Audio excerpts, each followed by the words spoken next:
আমি কাস্টমার এ বন্ধ টিকিট আছে ফকির বানে ধুয়ে গেছে রংপুরের টাকা শোক মারি নিয়ে যায় চল এরা ফির ভেতর তো জুয়ে আছে ক্লিয়ারলি। মেলার টিকিট কাটলেই পাবেন মোটরসাইকেল, স্বর্ণের চেন, ডিনার সেট সহ নানা পুরস্কার। এভাবে লোভনীয় মাইকিং করে রংপুর বিভাগের বিভিন্ন স্থানে অবৈধভাবে বিক্রি করা হচ্ছে রংপুর গ্রামীণ ও কুটির শিল্প মেলা ২০২৫-এর প্রবেশ টিকিট। আর এই লোভনীয় অফারের ফাঁদে পড়ে সর্বশান্ত হচ্ছে রংপুরের খেটে খাওয়া মানুষজন। একটা টিকিট কাটলাম, লটারির টিকিট ২০ টাকা। এর আগে কাটছিলাম, আমি পাইনি, আমার আশেপাশে দু একজন পাইছে। আমি আজকে সব 5 দিন কাটলাম, আজকে কাটলাম টিকিট, দেখি কি হয়।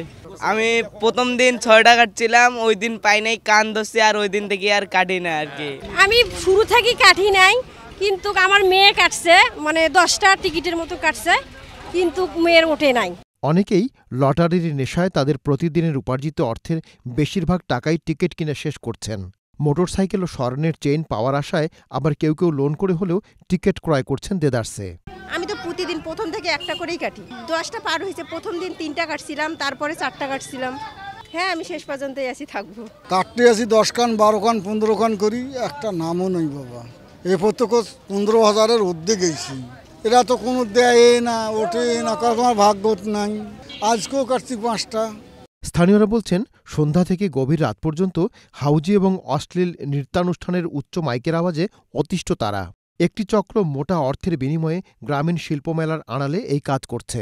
আর এভাবে মেলা চলতে থাকলে রংপুরবাসী বড় ধরনের অর্থনৈতিক সংকটে পড়বে বলে জানান তারা। ওরা টিকিট বিক্রি করে 1 কোটি, পুরস্কার দিচ্ছে ওনারা 55টা। প্রথম পুরস্কারটা দামি, তৃতীয় পুরস্কারটা দামি, মাঝখানে যে পুরস্কারগুলো এগুলো তো লন্ডি বাজারের মাল। এরা যে রংপুর শহরে যে টাকাগুলো যে এইভাবে চেঁচিয়ে নিচ্ছে, রংপুর শহরের লোক এখন না বুঝলেও রমজান মাসে পুরো টেটটা পাবে। আমি ইস্কে চালাই, আমরা দিনে কামাই করে নাইলো 20 লাখ থেকে 30 লাখ, 55টা পুরস্কার। এই রংপুরের লোক তো পুরস্কার নাই, শোক গেলে বলে জল ডাকা ডিমলে খালি বাইরত। রংপুরের লোক কি একটা হবে না, ইলে গোডাং ডাঙ্গের দরকার। ইলে আমি কাস্টমার এ বন্ধ টিকিট আছে ফকির বানে ধুয়ে গেছে রংপুরের টাকা শোক মারি নিয়ে যায় চল এরা ফির ভেতর তো জুয়ে আছে ক্লিয়ারলি। এলে রংপুরটা গেলে নষ্ট করে ফেলা চল না, ইস্কেলা কার লোন তুলিয়া শোক লটারি কারো পুরস্কার নেই, এমন গেলে ডাকাতি দিতে ডাকাতি। এদিকে মেলা বন্ধে তৎপর রংপুরের সুশীল সমাজসহ ইসলামপন্থী নেতারা। তারা এই অবৈধভাবে চলা মেলা বন্ধে সরকারের সংশ্লিষ্ট দপ্তরের সুদৃষ্টি কামনা করেছেন। আজকে প্রায় 7-8 দিন থেকে এই বিষয়টা নিয়ে আমি প্রশাসনকে জানাইছি, আমি ডিজিএফআইকে পর্যন্ত জানাইছি এই বিষয়টা। এবং যখন আমি জানতে পারছি যে সেনানিবাসে এটা হয়েছে, আমি ব্যক্তিগতভাবে ডিজিএফআইকে জানাইছি। তারাও বলছেন যে এই বিষয়টা তারা ঊর্ধ্বতন কর্তৃপক্ষকে জানাবেন। এবং সামনে আপনারা জানেন শুক্রবার দিন শবে বরাত।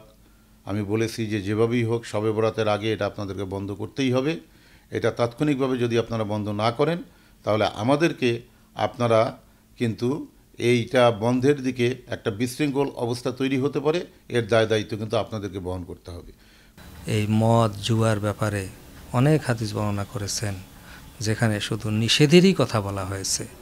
কোনো জায়গায় আমরা পাই নাই যে মদ জুয়া কোনোভাবে এটা বৈধতা নিয়ে আসবে, বা লটারির মাধ্যমে ভাগ্য নির্ধারণ, এই যদি লাগিয়া যায়, কত ধরনের কত কিছু আমরা দেখি। কিন্তু আসলে কোরআন এবং হাদিস এটাকে সাপোর্ট করে না, ইসলামী শরিয়া এটাকে সাপোর্ট করে না।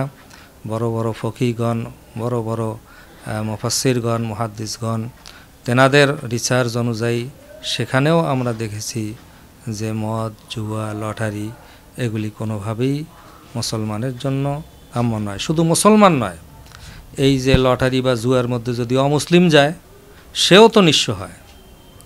তো কাজেই এই ইসলাম যে নিয়ম বা নীতির প্রচলন করেছে, এটা শুধু মুসলমানের কল্যাণে নয়, গোটা বিশ্ব মানবতার কল্যাণে। তা কাজেই আমাদের উচিত এটার থেকে দূরে থাকা। আর যেনারা এই কাজটাকে উদ্বুদ্ধ করছেন বা এটার বন্দোবস্ত করছেন, আমি মনে করি সেই ভাইদেরকেও এই কাজ থেকে দূরে সরে আসা উচিত।